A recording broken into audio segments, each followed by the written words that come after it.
Nosotros lo que hacemos en México, ¿cómo vamos? Es tenemos un semáforo, ¿no? Y le ponemos metas. Y en función de esas metas calificamos. Nuestra meta de crecimiento económico es crecer al 4.5 promedio anual, de 4.5 anual, perdón, de la forma en la que la calculan los gringos. Que es una tasa de crecimiento anualizada. Normalmente la que da el INEGI es una tasa de crecimiento anual. Son pequeños detallitos matemáticos que al final del día hacen que la comparativa sea injusta. Si rápidamente vemos el dato de crecimiento que anuncia el INEGI y luego lo comparamos con el de Estados Unidos, simplemente son datos no comparables. Tenemos que hacer el ajuste, es un ajuste matemático fácil, nada más hacer la tasa anualizada. Entonces nosotros, como todo el tiempo nos estamos comparando con Estados Unidos para bien o para mal, el dato que usamos es la cifra anualizada para poderla comparar. Ahí está la meta de México, como vamos, que es 4.5. Tenemos el semáforo en naranja porque con el último dato crecimos al 2.3%. Este dato es anualizado, repito. Y ya antes teníamos flechitas y las flechitas era un rollo y entonces nos movimos al lenguaje pseudo-millennial, que yo no sé qué es eso, pero entonces ya usamos manitas para arriba y para abajo y laterales, ¿no? Entonces, bueno, ahí vamos en crecimiento económico, no vamos tan mal. Podríamos ir mejor. Cuando yo tomé México, ¿cómo vamos? La meta de crecimiento era 6%. Y entonces me decían, olvídalo. O sea, cada vez que iba a algo de medios o prensa y demás, me decían, bueno, pero ustedes están locos, no hay manera de crecer al 6%. Cuando veamos cómo crecen algunos estados, vemos que ese 6% no solo es muy alcanzable, sino que es muy deseable. Entonces sí se puede crecer al 6%.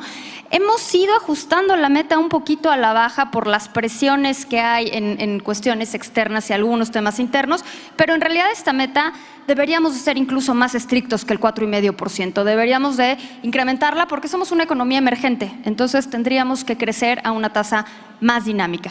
El empleo formal, nuestra meta, nosotros le damos seguimiento al empleo formal, no a la tasa de desempleo o de desocupación, como ya se llama. Lo que nosotros esperamos es que el país cree 1.200.000 empleos al año. Este número sale de la dinámica poblacional del país, únicamente la dinámica poblacional del país. Cada año se incorporan a la población económicamente activa 1.200.000 personas y, si somos muy afortunados, el país le dará cabida a esa población en el sector formal. Lo que de repente se nos olvida es que esa gente se va a emplear, porque en México no tenemos una red de seguridad social que nos pueda cachar y mantenernos desempleados eternamente. Entonces la gente se va a emplear como puede emplearse y normalmente en lo que se va a emplear es en la informalidad. Y cuando veamos las tasas de informalidad que tiene el país y en particular las tasas de informalidad que tienen algunos estados en específico, hay unas que son para irnos de espaldas, ¿no? Creo que ese es un problema importante. Tenemos una tasa de informalidad mucho mayor de la que tienen los países comparables por PIB per cápita, de las más altas en Latinoamérica. Entonces tenemos un tema de informalidad que ya platicaremos más adelante. Inflación, supongo que Gabriel les habló ampliamente del tema inflacionario. Entonces nuestra meta no puede ser distinta a la meta de Banxico, entonces nuestra meta es 3 más menos 1%, el mismo rango de Banco de México, y obviamente se está en rojo porque, bueno, por razones evidentes, ¿no? 6.35 con el último dato disponible. Este es un dato de cómo calculamos el PIB, cómo se ven diferentes PIBs, que es increíble, ¿no? Cada vez que sale el dato del PIB, y esto Gabriel y cualquier analista de bancos y casas de bolsa lo debe de vivir, el INEGI reporta uno, los analistas extranjeros reportan otro, la prensa reporta otro, está el desestacionalizado, el de ajustado por efecto calendario, el anual, el anualizado, el trimestral. Entonces de repente se vuelve un misterio, un dato que no debería ser tan complicado. Entonces lo que nosotros tenemos es una tablita que dice el mismo número, ¿cómo lo podemos presentar? Otra de las metas que tenemos es la inversión. Nuestra meta es 24% del PIB. Hoy por hoy estamos en 22.2% del PIB, que no es un mal número. Ahí estamos sumando inversión privada e inversión pública, luego vemos el desglose. Productividad laboral, nuestra meta es 4.8% anual y ahí sí México está, la verdad, muy rezagado, está con unos datos terribles de productividad y ahorita crecimos porque habíamos estado decreciendo de forma consistente, ¿no? O teníamos una línea de estas como cuando ya se mueve una persona que queda la línea así, ¿no? Así teníamos la productividad. El último trimestre tuvimos un pequeñísimo brinco de 1%, pero de todas maneras es un tema en el que estamos muy, muy rezagados. Competitividad es otra de nuestros indicadores. Y bueno, el último dato que tuvimos, que es el más reciente, México del World Economic Forum se mantuvo a media tabla, un poquito arriba de la media tabla, pero no cambió en ningún lugar. Estaba en el puesto 51 de 137 y pues ahí seguimos. Fomento exportaciones, la forma en la que nosotros lo medimos es qué tanto participamos en las importaciones que hace Estados Unidos de bienes mexicanos, ¿no? Entonces, hoy por hoy estamos en 13.6%. Estos son otros indicadores: valor agregado, pobreza laboral, Estado de Derecho, acceso al crédito y deuda pública, de los cuales hablaré con más detalle conforme me vaya acercando a los temas. Crecimiento económico, aquí están los datos históricos para que veamos cómo está el asunto. Me interesa que veamos el peso de las actividades, ¿no? El ancho de las barras es el peso de la actividad del sector en la economía. Entonces, como ven, la economía mexicana está basada en el sector terciario. La actividad primaria ha estado creciendo de forma consistente, pero vean el peso de la actividad primaria, es bastante menor. México es una economía que está enfocada en el sector terciario y ese es el que tendríamos que estar más encaminados a impulsar. El PIB per cápita, estamos usando pesos constantes de 2017, lo tenemos en pesos para que lo podamos entender de forma más clara. Y pues no tenemos una recuperación. De hecho, entre 2016 y 2017 se ve una ligera disminución con los datos que tenemos. Entonces, no ha sido un buen año en términos de recuperación del PIB per cápita. Creo que es uno de los pendientes del país, ¿no? Porque si estuviéramos hablando de esta presentación como si fuera una clase de macroeconomía, perdónenme, tengo el sesgo de dar clases, ¿no? Podríamos pensar que el crecimiento en el PIB se ha dado únicamente por crecimiento poblacional. Y entonces, pues ahí es donde pensamos que tenemos mucho trabajo por hacer, ¿no? La producción industrial, aquí tenemos esta gráfica que de verdad es como un electrocardiograma. Nos cuesta mucho trabajo encontrar sendas de crecimiento sostenidos en prácticamente cualquier variable. Tenemos un ligerísimo repunte en el último mes del que tenemos datos, julio de 2017, pero de todas maneras tenemos ahí un tema. Aquí está dividido por sectores. El único subsector que creció fue la parte de industrias manufactureras, que creció 3.7%. La minería, hay que recordar que el tema petrolero se cuenta en minería, entonces los demás han tenido un desempeño negativo y se salvan industrias manufactureras. Aquí están los estados. Veamos el crecimiento económico. Y aquí, estos que están aquí, los últimos, los rojos, Veracruz, Chiapas, Hidalgo, Guerrero, Campeche y Tabasco, más o menos van a ser los que yo les llamo los sospechosos comunes. Son los que los vamos a ver siempre al final de la tabla, ¿no? Unos van a subir, unos van a bajar un poquito, pero normalmente van a estar por debajo de la tabla. Les está yendo fatal, ¿no? Les está yendo fatal, y no solo les está yendo fatal ahorita, les lleva yendo fatal durante muchos años. Entonces estamos separando el país, yo diría casi que rompiendo al país. Estamos creando una separación tan grande que no hemos logrado corregir en el tiempo, que a mí sinceramente me preocupa en términos electorales, en términos sociales, en términos culturales. No me parece claramente todos los países tienen regiones que crecen más, regiones que crecen menos, hay pactos fiscales donde unas regiones apoyan a otras, pero el sesgo que estamos llevando en México con el norte y el Bajío y el sur me parece impresionante. Entonces, recuérdenlos porque los vamos a ver con mucha frecuencia. Y luego tenemos otros estados que están aquí arriba, que también son sospechosos comunes, pero hacia arriba. Hay menos regularidad en estos sospechosos comunes, estos varían más, ¿no? Dependiendo del indicador del que estemos hablando. Los que están en verde son los que están creciendo más de la meta de México, como vamos, que como les comenté era 4,5%. Los que están en rojo son los que han tenido decrecimiento. O sea, estos estados se están haciendo cada vez más chiquitos. No es que estén creciendo poco, es que están decreciendo. Cada vez hay menos manzanas en estos estados, cada vez hay menos cosas. Evidentemente, algunos de estos estados tienen el tema petrolero, sin duda, que durante muchos años a lo mejor fue jauja para estos estados y ahorita pues no lo es, ¿no? Independientemente de la situación petrolera, creo que nosotros, con nuestro propio manejo petrolero, con el tema de Pemex, generamos algunos desastres de nuestra propia manufactura, ¿no? No se vale echarle toda la bolita a los precios internacionales del petróleo. Entonces, bueno, tenemos algunos estados que crecen de forma impresionante. Aguascalientes creció, este es el promedio móvil de segundo trimestre de 2016, primer trimestre de 2017, que son los últimos datos que tenemos. El INEGI siempre va muy rezagado en términos de información a nivel estatal. Pero bueno, vemos que Aguascalientes creció al 8.8, Baja California 7, Quintana Roo beneficiado por el turismo 6.7, Yucatán 6.3, Querétaro 6. Querétaro 6 y están preocupados porque se está desacelerando, ¿no? Entonces, hay información interesante.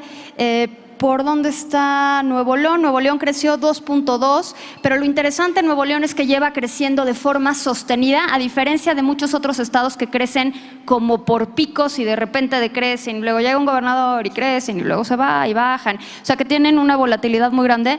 Nuevo León ha crecido de forma sostenida durante mucho tiempo y eso repercute en la mejoría de muchos indicadores económicos. Aquí está el PIB per cápita para que vean las diferencias. Campeche se cuece aparte porque tiene un tema petrolero. Entonces, a pesar de que cada día se hace más chiquito, el PIB per cápita de Campeche sigue siendo muy alto. Es un outlier, lo podríamos quitar de la gráfica y no pasa nada, ¿no? El promedio es la línea punteada y aquí están los demás estados. Aquí están los sospechosos comunes, ¿no? Oaxaca, Chiapas. El PIB de Chiapas, el PIB per cápita de Chiapas es 60,000 pesos. ¿No? Mientras que el de la Ciudad de México, no voy a usar el de Campeche por razones evidentes, pero el de la Ciudad de México 356,000. Entonces, cuando se habla de esta diferencia de los dos Méxicos, pues vemos que más que dos son muchos Méxicos y la diferencia se amplía continuamente. Mercado laboral. Esto es cómo divide el INEGI, nada más una grafiquita un poco didáctica, cómo divide el INEGI la población, ¿no? Si estás ocupado, desocupado y demás. A mí el dato que me gusta recalcar son los desocupados. Recordemos que antes se llamaban desempleados, pero luego, como se volvió políticamente incorrecto decirle a alguien que estaba desempleado, ahora eres desocupado. Es la misma definición, pero ya no te dicen desempleado y entonces ya no te ofendes, ¿no? Los desocupados, fíjense, solo en un país de 120 y tantos millones de habitantes, aquí está, 123,000 millones de habitantes, solo hay 1,870,000 personas desocupadas. ¿Qué tienes que tener para ser desocupado? Tienes que no haber trabajado ni una hora en la semana de la encuesta y haber manifestado que estás buscando empleo. Tienes que demostrar que estás haciendo alguna actividad de búsqueda de empleo, porque si nada más dices, pues sí, me encantaría tener una chamba, pero pues nadie me contrata y estás en tu casa sentado en un sillón comiendo helado, no te consideran desocupado. Tienes que demostrar activamente que estás haciendo una actividad de búsqueda de empleo. Y este es mi tema usualmente, ¿no? En México no podemos estar desocupados. Simplemente no hay una red de seguridad social que te cache y esto tiene varias aristas, ¿no? O sea, tiene su lado positivo y tiene su lado negativo y esos lados positivos y negativos estará en ustedes verlos, ¿no? Pero sí tiene beneficios que tengas que emplearte porque básicamente te tienes que dedicar a alguna actividad productiva, pero también tiene sus costos porque no necesariamente te vas a dedicar a la actividad productiva que te gustaría o que satisfaga tus necesidades. Esta es la tasa de desocupación, como verán, la tasa de desempleo, que antes se llamaba, hoy es de desocupación. La forma en la que se calcula es, me regreso tantito, es los desocupados entre la PEA. Entonces no es ningún número mágico, es los desocupados entre la PEA, 3.5%. Es de los países que tienen la menor tasa de desocupación de la OECD. Si no es que el menor, ¿no? Normalmente se pelea, está entre el último o el penúltimo. Cada vez que se publica este dato, anuncian de forma muy curiosa con bombo y platillo que estamos a todo dar, que somos el país de la OECD que tiene menos tasa de desempleo. Yo creo que valdría la pena entender más de la tasa de desempleo para ver que no necesariamente es un buen dato tener una tasa de desempleo tan baja, ¿no? Esta es la generación acumulada de empleo formal, que es lo que nosotros monitoreamos en México. ¿Cómo vamos? Como la tasa de desempleo se calcula con una encuesta, entonces básicamente le preguntan a la gente, oiga, ¿usted está empleada sí o no? No le preguntan si es sector formal, informal, si pagas impuestos, vamos, ni si es ilegal el sector en el que estás. Entonces, para nosotros es más importante la generación de empleo formal, por razones que ustedes conocerán. El empleo formal es más productivo, permite crecer, con lo cual permite dar acceso al crédito, permite forjar un historial y permite ir desarrollando empresas cada vez más grandes, que eso es bueno para la actividad económica de un país. Nosotros monitoreamos el empleo formal por esa razón y no la tasa de desempleo, que me parece que tiene demasiados sesgos y demasiadas connotaciones. Es un sexenio atípico, muy atípico en términos de creación de empleo. Estamos, seguramente Gabriel mencionó el dato, 3.133.000. La meta inicial del sexenio de la administración era 3 millones, ya la cumplieron y cambiaron, ahora incrementaron la meta para 4 millones antes de que termine la administración. Mucho se ha dicho que esto, pues que en realidad no es de veras, ¿no? Que es únicamente formalización del empleo. Bueno, yo creo que incluso si es solo formalización del empleo, es una muy buena noticia. No creo que tengamos para nada que menospreciar el dato, ¿no? Es una muy buena noticia porque un empleado que tiene acceso a seguridad social, recordemos que esa es la definición de trabajo formal. Para considerarte formal, tu empleador tiene que reconocer tu vínculo laboral y pagarte el seguro social. Si no eres informal, es decir, si yo que trabajo en el financiero, por ejemplo, y si ese fuera mi único trabajo, yo cobro ahí por honorarios, yo doy un recibo, me pagan y se acabó, cobro por artículo y tan. Si ese fuera mi único trabajo, yo estaría considerada como informal, porque a pesar de que el financiero paga impuestos, yo pago impuestos, todos pagamos impuestos, como el financiero no me paga la seguridad social, yo estaría considerada como informal, cosa que es un poco extraño, pero se apega a las definiciones de la Organización Internacional del Trabajo. Entonces, eso es lo que determina si eres trabajador formal o informal.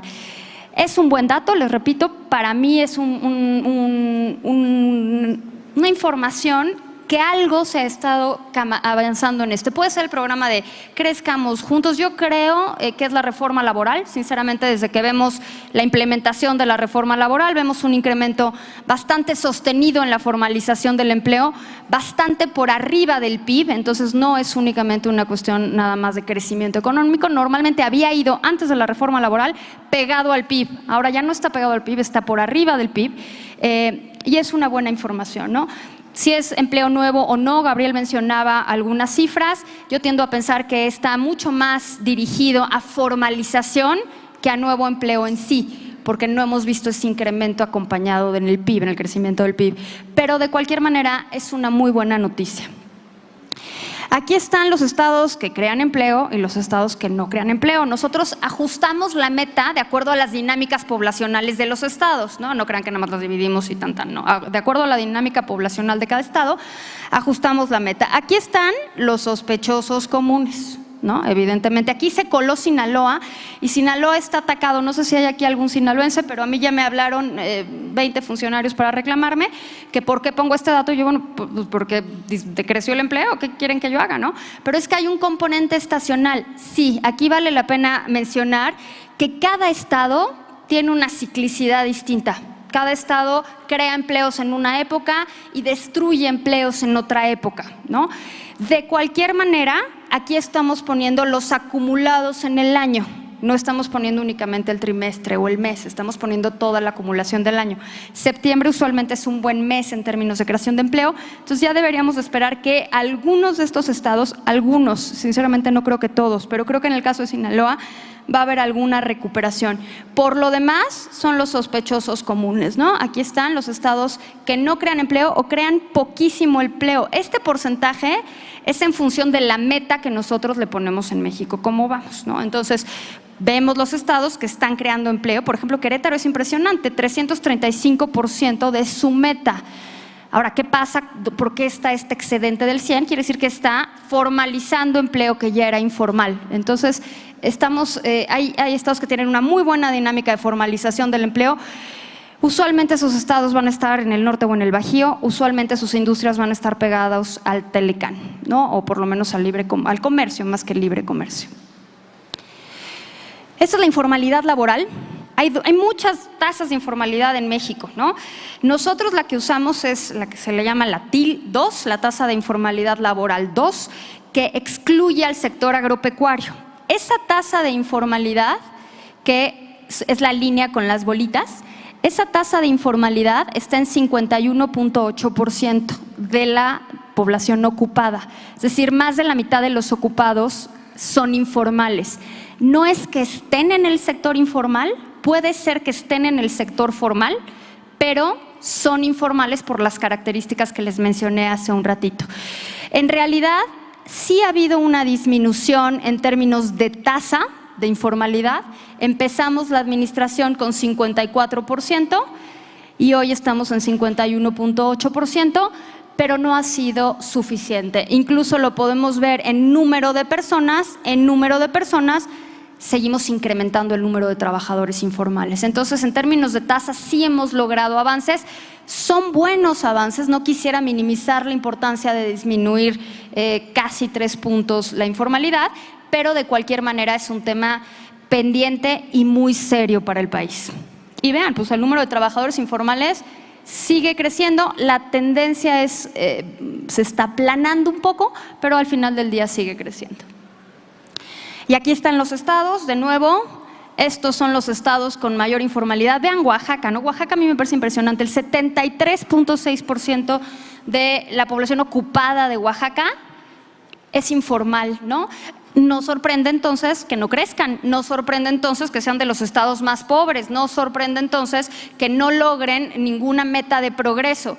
Y aquí están los mismos, ¿no? Tenemos Guerrero, Hidalgo, Chiapas, Tlaxcala, Puebla. Puebla normalmente no lo vemos así, como que Puebla ha logrado dar otra imagen, pero en términos laborales Puebla tiene un tema bien importante de informalidad que tendría que resolver, ¿no?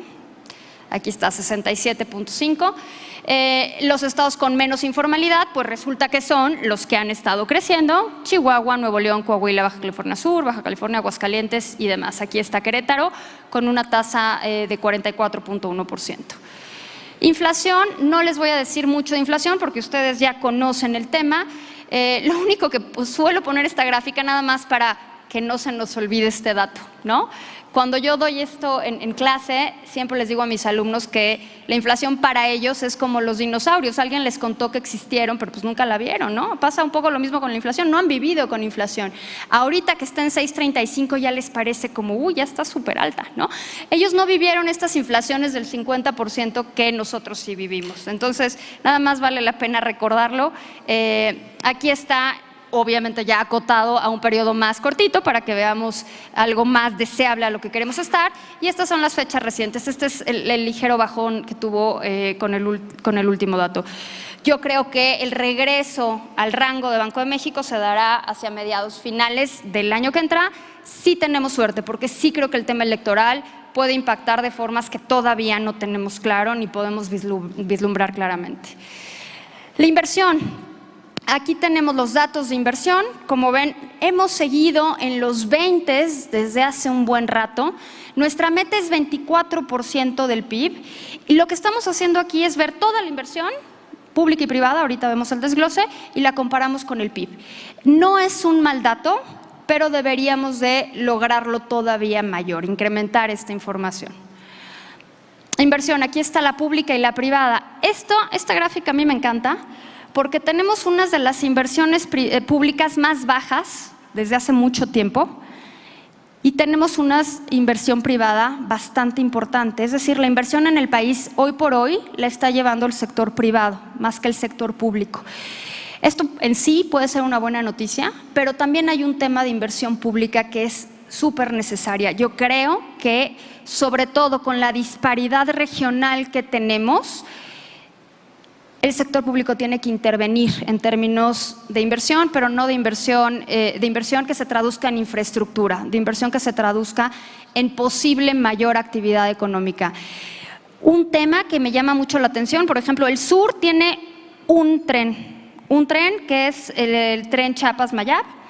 A principios de esta administración, un pedazo de ese tren, de la vía de ese tren, es el que se conoce como La Bestia, ¿no? Donde están los migrantes y que es una situación terrible por otras cuestiones.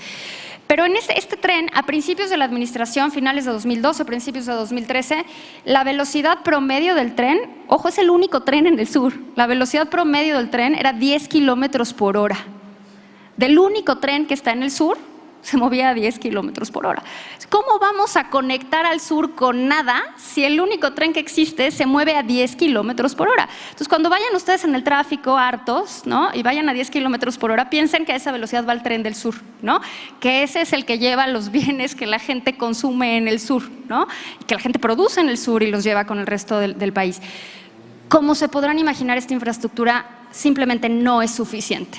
Han arreglado las vías del tren, han cambiado algunos vagones del tren, ya gran logro en infraestructura, grandes avances.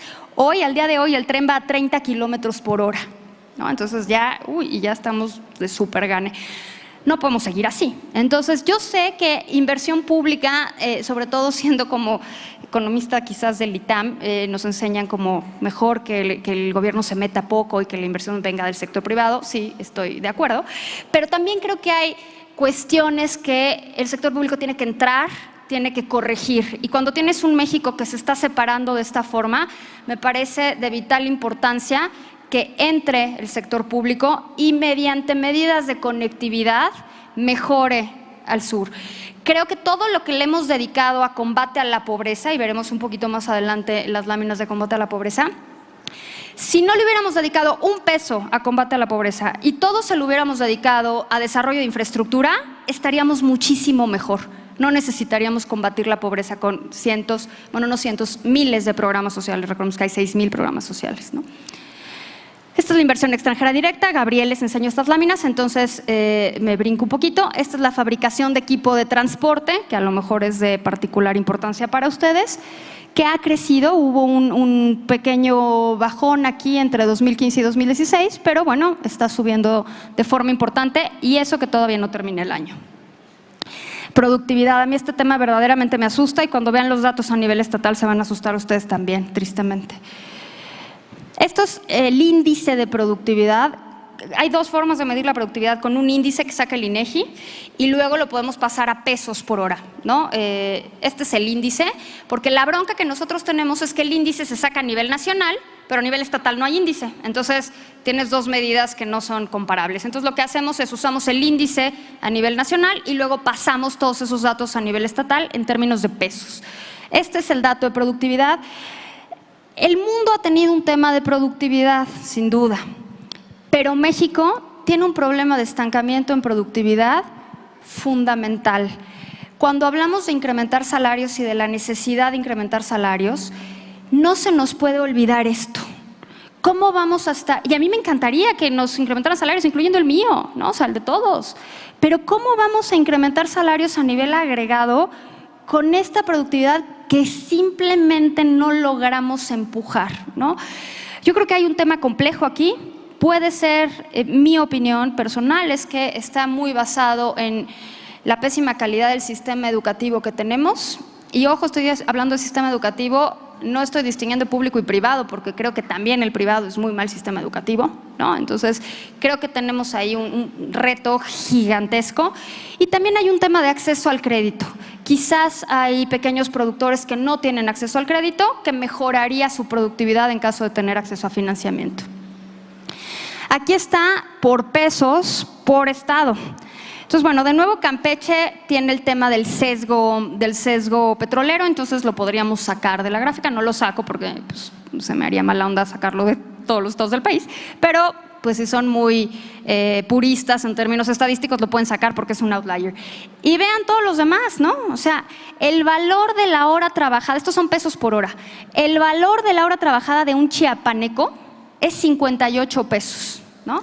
Mientras que el valor de la hora trabajada de un chilango, o no sé cómo nos llamemos ahora que somos Ciudad de México, es 293 pesos por hora trabajada. Entonces, tenemos unas diferencias abismales. Aquí están de nuevo los sospechosos comunes, ¿no? Guerrero, Tlaxcala, Oaxaca y Chiapas.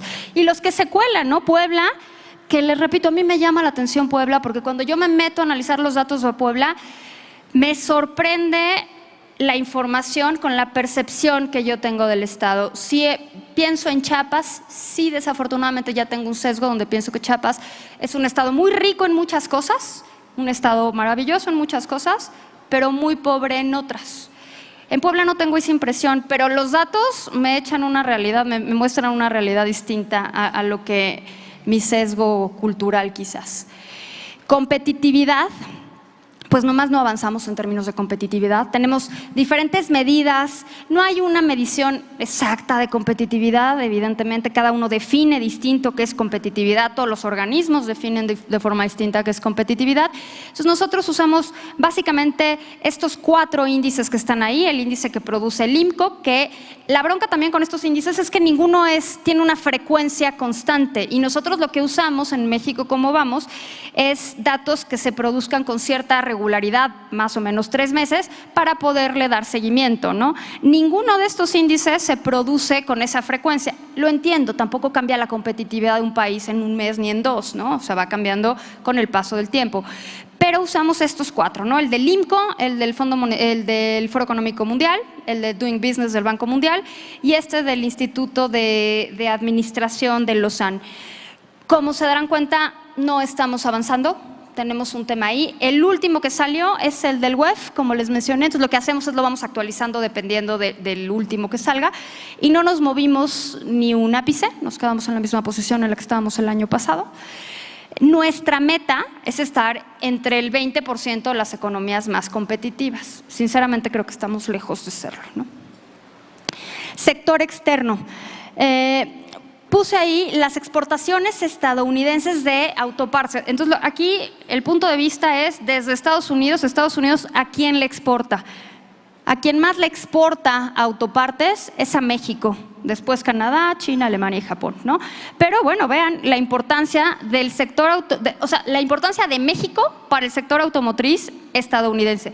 Evidentemente esto a ustedes no los tendría que convencer de nada, pero creo que esto alguien no le ha avisado a ciertos personajes que están sentados en mesas de negociación, bueno, que ya se pararon ayer, pero que se van a volver a sentar a finales de noviembre.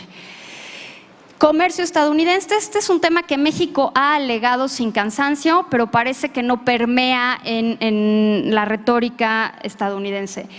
De lo que Estados Unidos importa, o sea, lo que nosotros le vendemos a Estados Unidos, el 40% es de contenido estadounidense. Es decir, nosotros somos sus aliados, ¿no? Porque para nosotros producir estamos usando su propio contenido. Somos el país de cuyo más contenido tienen sus importaciones, casi el 40%, mientras que de China, que a China no le ha pegado tanto, es solo el 4.2%. Entonces, este dato es bien importante para tener en cuenta en cuestiones comerciales. El valor de lo que nosotros le vendemos a Estados Unidos también forma parte de Estados Unidos, ¿no? El 40% es contenido estadounidense y se regresa a Estados Unidos. Este dato seguramente lo han oído 1000 veces, para mí sigue siendo sorprendente y lo sorprendente de esto es que no estamos hablando de comercio. O sea, ahora que está todo el debate del Telecán, del cual Gabriel habló ampliamente, no es que estemos hablando de comerciar manzanas, no es que estamos hablando de bienes terminados, estamos hablando de integración comercial, que es algo completamente distinto. O sea, para que un coche cruce 8 veces la frontera entre los 3 países, no estamos hablando de que importamos o exportamos bienes. Estamos hablando de una integración comercial, de una integración de cadenas productivas que va mucho más allá de simple, entre comillas, comercio. Esto es lo que a mí me preocupa del Telecán o de un posible fin del Telecán. Yo sé, lo he oído 1000 veces, que no es el fin del mundo. Yo creo que nada es el fin del mundo más que el fin del mundo en sí, ¿no? Entonces no es como que México vaya a desaparecer. No, por supuesto que no creo que eso pase. Están las reglas de la OMC, a menos que el presidente de Estados Unidos también reviente las reglas de la OMC, que lo dudo, pero bueno, todo es posible. Sí, no es el fin del mundo, pero sí sería un evento muy disruptivo para las cadenas productivas y para la inversión del país.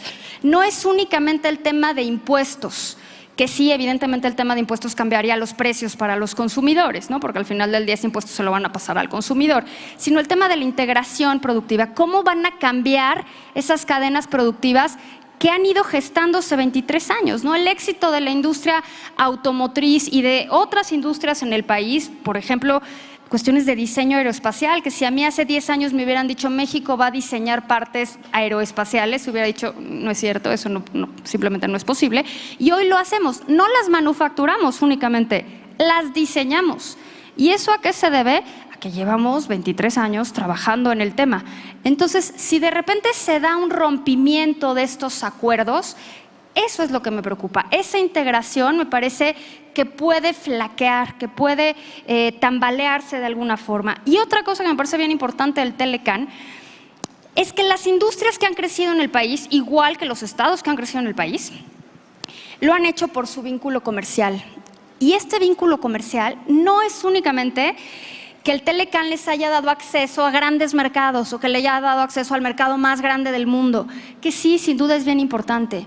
Pero lo que ha hecho el Telecán es le ha dado un marco regulatorio distinto, un marco regulatorio cierto, un marco regulatorio que no cambia en función de los caprichos del administrador del momento, ¿no? Del gobernador o del presidente municipal o del presidente del país. Le ha dado certidumbre a las inversiones de tal forma que sabes que no van a cambiar las reglas. Y como sabes que no van a cambiar las reglas, te animas a poner una empresa, una fábrica que produzca en el largo plazo. Porque sabes que cuando haya elecciones, el siguiente gobernador no te va a quitar el permiso o la licencia o te va a extorsionar para que le pagues el predial y demás. Hay reglas claras. Eso me parecería grave de abandonar el Telecán, ¿no? Las industrias que han crecido lo han hecho protegidas en el mejor sentido de la palabra por esta certidumbre legal, esta certidumbre institucional, más allá de cuestiones meramente de acceso a mercados grandes, ¿no? Entonces yo creo que eso es una cosa que tenemos que tener en cuenta ahora que estemos negociando. Aquí están los estados que exportan más. Yo no creo que todos los estados tengan que tener una vocación exportadora, pero de cualquier manera se los pongo por si les sirve de algo. No creo que haya estados, punto, que tengan que exportar. Habrá algunos que sí, habrá algunos que no, ¿no? Pero nada más para que sepan cómo está la estructura productiva de cada estado. Aquí está cómo, a pesar de todo la debacle, pseudo debacle comercial, pues no hay tal hasta el momento, ¿no? Nuestra participación en las importaciones de Estados Unidos ha estado creciendo. 2017 es 13.6%, todavía no termina el año, entonces este numerito puede cambiar, pero sigue siendo un buen dato. Entonces, a pesar de todos los embates al comercio, de toda la retórica, de todo el discurso, de todo el rollo al final del día, el dinero se mueve, los bienes se mueven y el comercio se sigue dando. Entonces, es importante no perder de vista esta información en aras de tener una discusión más interesante a la hora que hablemos de Telecán, ¿no? La balanza comercial, nada más en términos netos, la tenemos ahí, obviamente, exportaciones menos importaciones.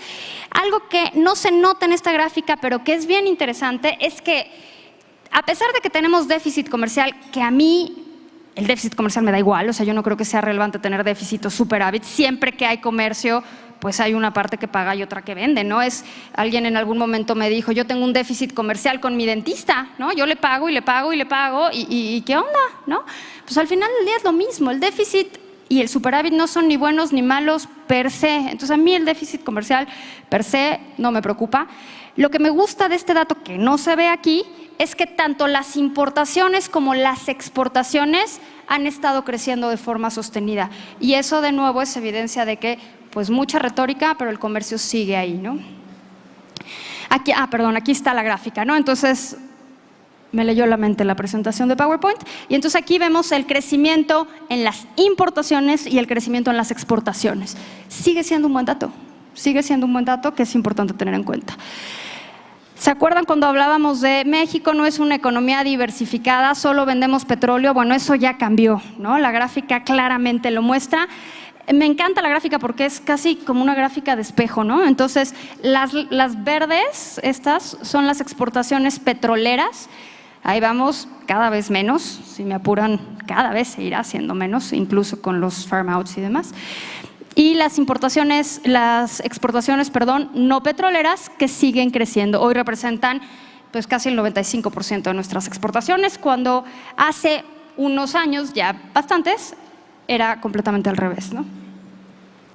Las remesas, pues las remesas a mí este es un dato que siempre me causa un poco de conflicto emocional, porque sí es un buen dato, siguen creciendo las remesas, Pero al final del día, cada vez que hablo de remesas, no dejo de pensar que es resultado de toda la gente que hemos ido expulsando a lo largo de décadas, ¿no? Entonces, pues sí, qué bueno que sigamos recibiendo dólares. Esto nos ayuda a nuestra balanza de pagos, nos ayuda al tipo de cambio, le ayuda al consumo de muchísimas familias, de muchísimos municipios. Hay municipios enteros que no viven sin las remesas. Entonces, las remesas son fundamentales para el país, pero cuando se da el dato de remesas y lo anuncian con bombo y platillo porque es el más alto en los últimos no sé cuántos meses, a mí siempre me da algo de cosa porque no puedo dejar de pensar en todos los trabajadores que a lo largo de décadas hemos ido sacando del país y que afortunadamente hoy nos mandan una lanita de regreso, ¿no? Pero las dinámicas poblacionales van a ir cambiando, entonces no será sorprendente que en algún momento dejemos de recibir remesas y tendremos que depender de otra cosa. Cuenta corriente, esta me la brinco porque no viene al caso mucho ahorita. Tipo de cambio, ustedes saben qué onda con el tipo de cambio, saben dónde está, saben la volatilidad que le ha metido las declaraciones, ya no solo de Trump, sino de Lighthizer y de ahora del que se apunte en cuestiones comerciales. Entonces, bueno, esto es el promedio entre enero y diciembre de 2017, pero pues eso seguirá cambiando. Valor agregado, ya lo platicamos, esto es el porcentaje de valor agregado de las exportaciones respecto a la producción manufacturera global. Y pobreza, que es donde me quiero clavar un poquito más. Aquí voy a usar la definición oficial de pobreza, esté o no esté de acuerdo con ella, ¿no? La definición oficial de pobreza es una definición rara y única y exclusiva para México. Y esto es bien importante tenerlo en cuenta, porque nos encanta decir que somos muy pobres. Nos encanta. Yo no entiendo qué pasa. En algún momento estaba platicando con la representante del BID en Latinoamérica, una chava peruana a todo dar, que me decía, en México tenemos en Latinoamérica más bien, tenemos esta triste tendencia a querer siempre ser el más tonto de la clase, ¿no? Entonces, si Perú me dice, no hombre, yo tengo el 50% de informalidad, yo le digo, no, yo tengo el 60%, espérate, yo tengo el 70%, ¿no? Y entonces va a salir alguien y va a decir, no, pero yo tengo el 70%, no, pero en Oaxaca es 76%. O sea, como que tenemos esta idea de, no, yo estoy peor que tú, que es un fenómeno, la verdad es que muy chistoso. Cada vez que sale el dato de pobreza, brincamos todos. Y brincamos más si el dato de pobreza baja, cosa que es muy chistoso, ¿no? O sea, si el dato de pobreza baja, nadie lo cree. Si el dato de pobreza sube, todos lo creemos, cosa que me parece misteriosísima. O sea, sí creemos hacia un lado, pero no hacia el otro, y ni siquiera nos tomamos la molestia de entender la definición de pobreza. Entonces, la definición de pobreza en México, les repito, es única, personal e intransferible, nadie en el mundo la tiene. Entonces, no es comparable con nadie, o sea, no se vale hablar de pobreza, de compararnos con otras economías si usamos el dato del Coneval, que es el que estoy usando aquí. La definición oficial, el Coneval la considera de forma multidimensional, tiene 7 carencias, de las cuales mide 6, ¿no? Entre ellas está que tengas acceso a piso firme en tu vivienda, que las condiciones de tu vivienda sean aceptables, que tengas acceso a sistemas de salud, a sistema educativo, esas son las carencias, ¿no? Y luego también hay una línea de ingreso, y hay 2 líneas de ingreso. La línea de ingreso ampliada y la línea de ingreso únicamente alimentaria. La ampliada incluye cuestiones relacionadas con la canasta básica, meramente alimenticias, pero también algunas otras cosas que necesitamos para vivir, ropa, jabón, transporte, cosas así, ¿no? Si gana uno menos, si el ingreso de las personas es menor a esa línea de ingreso de la canasta ampliada y además tienes 3 carencias, tienes una o más carencias, eres pobre. Entonces, no sorprende que con esta definición pues tengamos el 43.6% de la población en pobreza, ¿no? Les repito, ojo con este dato, es la definición oficial, ¿no? Es muy complicado medir pobreza, porque si yo hago una encuesta aquí y le pregunto a cada uno de ustedes, ¿define usted pobre? Pues cada uno me dirá una definición distinta. Entonces, ponerse de acuerdo en la línea básica de pobreza es muy complicada. Entonces, yo no critico la definición de Coneval, pero sí es importante mencionar que no es comparable. Y por eso no me gusta, porque cuando hablamos de México usamos este dato y de repente decimos, no hombre, pero Perú tiene el 3% de la población en pobreza. Y decimos, híjole, Perú está a todo dar. Pues sí, pero si nos medimos con el mismo dato que usa Perú, tenemos menos población en pobreza que Perú. Que Perú usa el del Banco Mundial, que es población que gana menos de $1.9 al día. Si usamos eso, Perú tiene 3.1% de la población y nosotros tenemos 3% de la población, ¿no? Entonces, pues mediciones de pobreza hay tantas como se les ocurran, ¿no? Esta es la oficial. sí es un dato muy curioso, ¿no? Lo digo, muy curioso en términos de cómo no creemos que la pobreza esté disminuyendo. Nos gusta creer que la pobreza crece y no creemos que la pobreza disminuya. Cuando además hay otro tema aquí. Esto lo sacan la parte de ingreso a través de encuestas. Y en las encuestas, pues yo no sé quiénes de ustedes digan la verdad cuando les pregunte cuánto ganan, ¿no? No lo sé, a lo mejor todos. Pero en términos generales la gente miente sobre su ingreso, sobre su edad y sobre su peso. Entonces, es algo muy curioso porque vemos, es increíble, a mí esto me fascina, vemos, la gente reporta, imagínense que gana 10 pesos, pero vemos sus recibos de consumo y está gastando 25. Entonces, la gente, hay un subreporte de 2.5 veces. Entonces decimos que ganamos 10, pero gastamos 25. Entonces, ¿de verdad? O sea, ¿y cómo le haces? ¿De dónde sacas los otros 15? ¿No? Solemos mentir, tal vez por cuestiones de fiscalización, nos da miedo el SAT. Yo creo que va más encaminado a que nos da miedo que nos quiten programas sociales en este país, ¿no? Que hay una cantidad enorme de programas sociales. Entonces, bueno, esta es la definición oficial. Esta es la pobreza, tenemos otra, la pobreza extrema multidimensional, ¿no? La extrema es cuando tu ingreso es menor únicamente al de la canasta alimentaria, aquí no cuentas el jabón y el transporte y otras cosas, únicamente menor al de la canasta alimentaria, y además tienes 3 o más carencias. Entonces ahí estamos en 7.6%. Esto es algo que sí han hecho bien los que han entendido la boleta de calificación. Los gobernadores, y digo tal cual, los gobernadores que han entendido cómo se mide la pobreza, saben, por ejemplo, que si ellos ponen piso firme, les van a poner palomita. Y entonces ya no van a tener esa carencia. No sé qué tal esté la casa, pero no importa, porque si tiene piso firme, esa carencia ya no la tienes, ¿no? ¿Por qué creen que ha habido estas campañas gigantescas de afiliación al Seguro Popular? Porque entonces cuando se haga la encuesta, la NIC, y le pregunten, oiga, ¿usted tiene acceso a algún sistema de seguridad? Pues sí, tengo ahí mi credencial de Seguro Popular. Listo, palomita, ya no tiene broncas de seguridad social. No preguntan si les cubre, si les ha servido, si les cubre las enfermedades, eso no importa, ¿no? Mientras lo tengas, listo. Y entonces sí hay algunos estados que han entendido muy bien la medición de pobreza y se han enfocado en atacar esos puntos específicos y han logrado ver una reducción en pobreza. No sé si la calidad de vida de los habitantes haya cambiado significativamente, quizás sí, porque sin duda yo creo que tener piso firme a no tener piso firme es una mejora, pero nada más para que entendamos de dónde viene este dato, ¿no? Y pues tenemos otra bronca con la medición de pobreza para hacerla más divertida. Esta pobreza oficial que les presenté ahorita se saca cada 2 años. Entonces, pues no puedes evaluar cada 2 años porque se te hace eterno, ¿no? Entonces hay otro indicador de pobreza que se llama la pobreza laboral. Y la pobreza laboral, que es el que nosotros monitoreamos, es el que dice cuál es la proporción de la población que no puede comprar la canasta alimentaria del Coneval. Es una lista de cosas tal cual, así de tantas galletas Marías, tantos gramos de pescado, tantos gramos de sopa de pastos. Es una lista tal cual.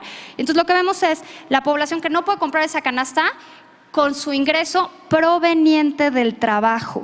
Ojo, ahí no estamos considerando transferencias gubernamentales, no estamos contando regalos, no estamos contando el programa de comedores populares, simplemente porque no podemos, no hay datos suficientes. Entonces este dato de pobreza laboral, que es otro dato de pobreza, lo hacemos a partir de la ENOE y no a partir de la ENIG, que es del cual se saca el otro dato de pobreza que les comenté. Entonces, bueno, seguramente los confundí más con el tema de pobreza, pero si con algo quiero que se queden es con que la medición de pobreza que tenemos nosotros no es comparable con la del resto del mundo. Si queremos usar una comparable, usemos la del Banco Mundial, ¿no? Y ahí sí vamos a tener una comparabilidad pues bastante más, yo creo que cercana a la realidad, porque hablar de un 44% de la población mexicana en pobreza, sinceramente me parece demasiado, pero esto ya es una cuestión casi que de opinión, ¿no? Lo que sí, y aquí esta gráfica me gusta porque le podemos quitar el numerito y no importa. O sea, los sospechosos comunes siguen estando ahí. Entonces vemos evidentemente los estados que no crean empleo, los estados que no crecen, pues evidentemente son los estados más pobres. Entonces, de acuerdo a la definición oficial, en Chiapas tenemos casi 7 de 10 personas están en esta situación de pobreza, mientras que en los estados que crecen y que han estado creciendo de forma consistente, la pobreza no solo es menor, sino que ha ido bajando de forma consistente. Acceso a crédito, que esto seguramente es un tema relevante para ustedes. Nuestra meta es que se haya otorgado crédito en el país de mayor o igual al 100% del PIB.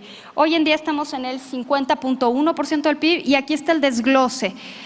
La barrita verde de aquí abajo se refiere al consumo, ¿no? Entonces vemos, no todo el crédito se ha ido a consumo, sí ha habido mucho crédito a consumo, sé que se ha criticado este crédito a consumo, pero ojo, no todo el crédito ha sido a consumo, sí hay un incremento aquí.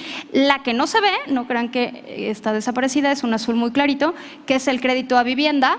También ha crecido poquito y el que más ha crecido es el crédito a empresas y personas físicas con actividad empresarial, créditos de nómina y demás, ¿no? Ese crédito sí ha visto un crecimiento importante. La banca es un dato que presume con frecuencia. Yo creo que es un buen dato, pero creo que hay que tomarlo con cuidado, ¿no? O sea, la expansión del crédito tiene que ser cuidadosa. A mí me gusta que haya crédito.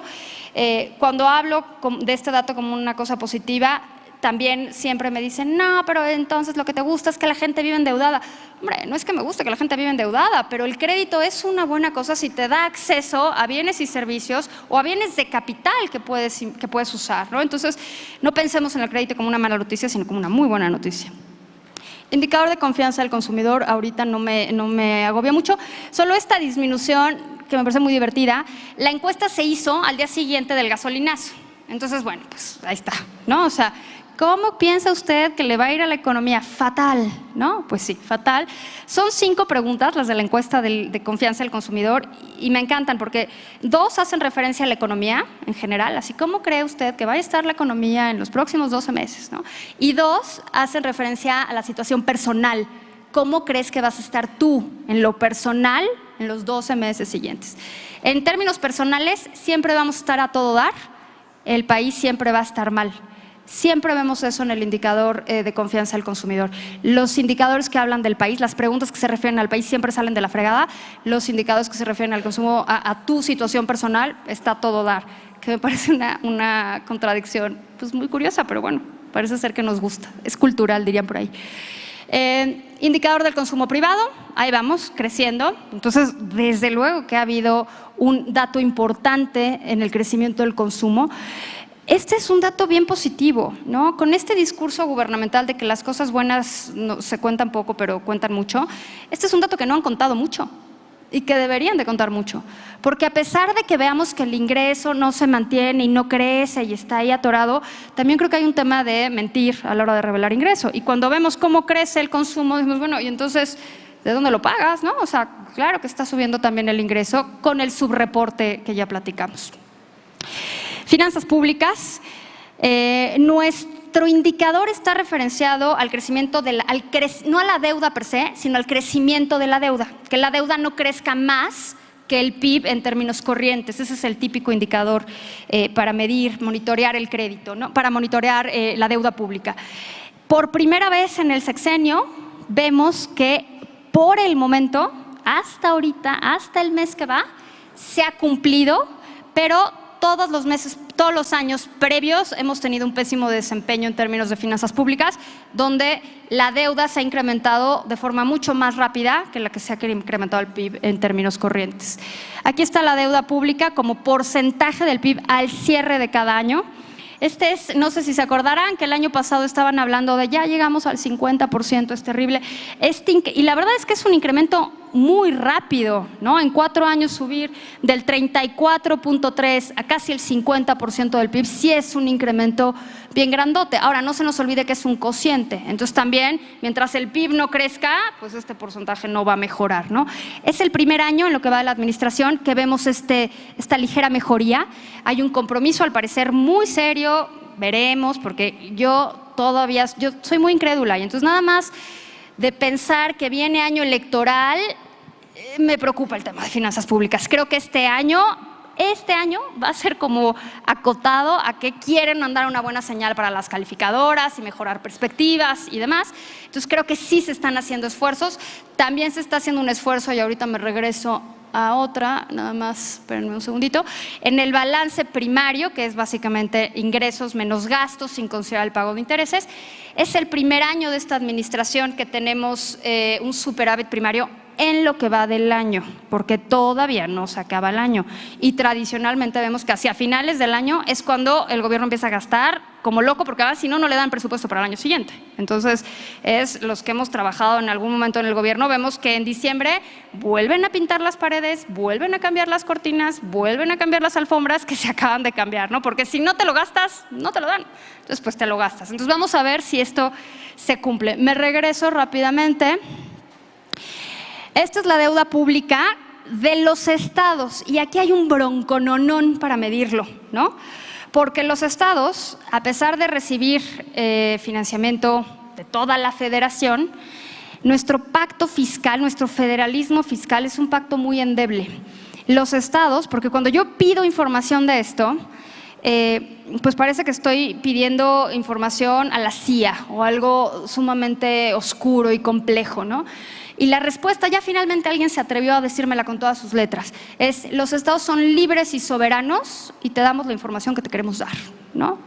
Pues muchas gracias, ¿no? Entonces, esta es la información que los estados nos quieren dar, le dan a la Secretaría de Hacienda y únicamente se refiere a la deuda que colocan a través de mercados financieros, ¿sí? No es toda la deuda, hay más deuda. La deuda puede ser con proveedores, con contratistas, con empresas privadas, o sea, puede haber muchos tipos de deuda. Esta es únicamente la que está colocada a través de mercados financieros. Tlaxcala tiene en su constitución local una connotación por ahí donde no se puede endeudar, entonces por eso es cero, ¿no? O sea, está como prohibido por ley, si lo queremos pensar así.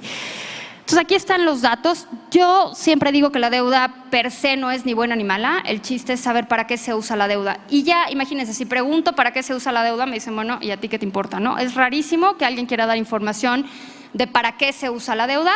De churro nos dan información de con quién contratan y cómo contratan, porque los obligan, pero ya para qué se usa, eso ya es preguntar cuestiones muy complejas. Gasto de gobierno, ¿se acuerdan que hemos vivido en años de apretarse el cinturón y de ajustes y recortes presupuestales? Pues será lo que ustedes quieran, pero al final del día tenemos el gasto del gobierno más grande de la historia, con todo y ajustes y recortes y apretarnos el cinturón y demás, ¿no? Aquí está el gasto corriente y el gasto en inversión. El azul clarito que no se ve es la inversión física de la que yo les comentaba hace ratito, carreteras, puentes, aeropuertos y demás. Entonces, básicamente es gasto corriente. O sea, por más que digan misa, es gasto corriente. El gasto del gobierno es gasto corriente. Un cachito de inversión física y lo que está incrementándose de forma muy interesante y peligrosa es el gasto en lo que tenemos que pagar de intereses. Entonces, nada más abusados con eso porque esto va a ir creciendo. Costo financiero de la deuda. También ahí va rebotando y en la medida en la que las tasas de interés empiecen a subir, pues ese costo se irá incrementando. Balance primario ya lo platicamos. Algo que suele hacer el sector público, y a mí esto es una de las cosas que me dan coraje, no solo subestimamos el gasto, ¿no? Siempre gastamos más de lo que decimos que vamos a gastar en el presupuesto, también el gobierno miente en sus ingresos. Siempre dice que ingresa menos de lo que verdaderamente ingresa. Y significativamente menos. El punto es ¿por qué miente si son ingresos públicos? O sea, ¿cuál es la bronca? Pero hay una razón muy importante. Los ingresos excedentes, los que no están contemplados a través de la ley de ingresos, no están etiquetados. Entonces los puedo usar en lo que quiera. Entonces hay un incentivo clarísimo a subestimar ingresos también, ¿no? Entonces vemos una continua subestimación de ingresos. Y ya no los quiero aburrir más con tanto número económico. Aquí están los retos y oportunidades. Ya les habló Gabriel de muchos temas. A mí el Telecán sí me preocupa. Yo no creo que sea el fin del mundo porque no creo que nada sea el fin del mundo más que el fin del mundo en sí mismo. Pero sí creo que sería profundamente disruptivo porque la parte del país que ha crecido es la parte vinculada al comercio. Las elecciones creo que son un tema relevantísimo. Siempre se distorsionan todas las finanzas públicas en periodo electoral, siempre, no es física cuántica, es algo que los datos nos lo muestran. Estado de Derecho, ustedes como empresarios lo sabrán mucho mejor que yo, mientras esto no se corrija, no habrá mucho para dónde hacerte.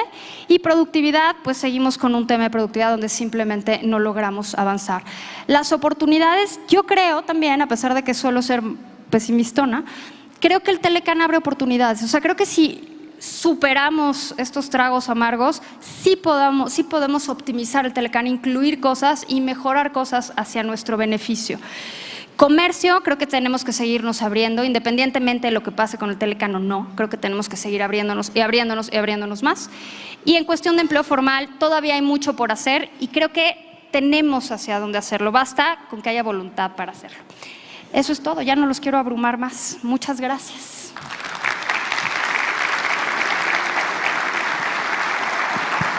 Muchas gracias. Muchas gracias, Valeria. Dos preguntas muy rápidas del auditorio. La primera, tu opinión respecto al impacto que puede tener el programa de zonas económicas exclusivas para disminuir la brecha entre los estados que crecen y los sospechosos comunes. Y una segunda, todo este trabajo que lleva a cabo México Evalúa, México, ¿cómo vamos? México, ¿cómo vamos en cuanto a las variables y toda la información, la inteligencia que se está aportando, cómo puede ser utilizada por los gobiernos federal y estatal justamente para poder tener un motor de cambio? A ver, yo creo que el tema de las zonas económicas especiales es bien interesante, pero no creo que debamos de poner ahí todas nuestras esperanzas, ¿no? Que eso de repente solemos hacer. Pensamos que un solo proyecto resuelve todas las broncas del país. No se nos olvide que hay más de 5,000 zonas económicas especiales en el mundo. La mitad ha fracasado rotundamente. Hay algunos éxitos muy interesantes como Shenzhen en China, pero son contados los grandes éxitos. Yo creo que todavía estamos muy temprano para decir nada de las zonas económicas especiales. Yo creo que tienen chance. Todavía quiero ser optimista sobre el tema, pero tienen retos bien importantes que no están resolviendo, como atracción de capital humano, ¿no? Pensemos que las zonas económicas especiales pues están en zonas pues remotas, alejadas y complicadas y pobres del país. Y entonces, ¿cómo atraes capital humano ahí si no hay ni escuelas, ¿no? ¿Cómo llevas a trabajadores formales, a trabajadores capacitados con sus familias a que quieran vivir en un pueblo recóndito en Puerto Chiapas, ¿no? O sea, vas a tener que dotar no solo de infraestructura, acuérdense del tren Chiapas-Mayab, sino de muchas otras cosas, ¿no? Y vas a tener que dotar de escuelas, actividades recreativas, ¿qué haces con todos los niños? O sea, tienes que hacer otros programas adicionales a la actividad económica. Están contempladas, o sea, en beneficio de las zonas económicas especiales, sí lo está contemplando. Creo que Abraham Zamora, que fue el diseñador, la mente maestra atrás de esto, ha hecho un muy buen trabajo, pero como en todo, el éxito va a estar en la implementación. Y ahí es donde tengo mis dudas, pero todavía les doy la oportunidad. Y bueno, lo que nosotros sacamos a nivel estatal, la verdad es que hemos tenido muy buena recepción de los gobiernos estatales. Claro, a veces no les gusta. Curiosamente, la buena recepción es en los estados del norte y el Bajío, ¿no? Los estados del sur no quieren ni saber que existes porque pues, no les gusta que les digas la neta. Pero ahí vamos, la verdad es que cada vez hay más recepción a la información que estamos dando y cada vez se usa más en sus planes y en sus proyectos de gobierno. Entonces, bueno, pues yo en eso estoy muy contenta.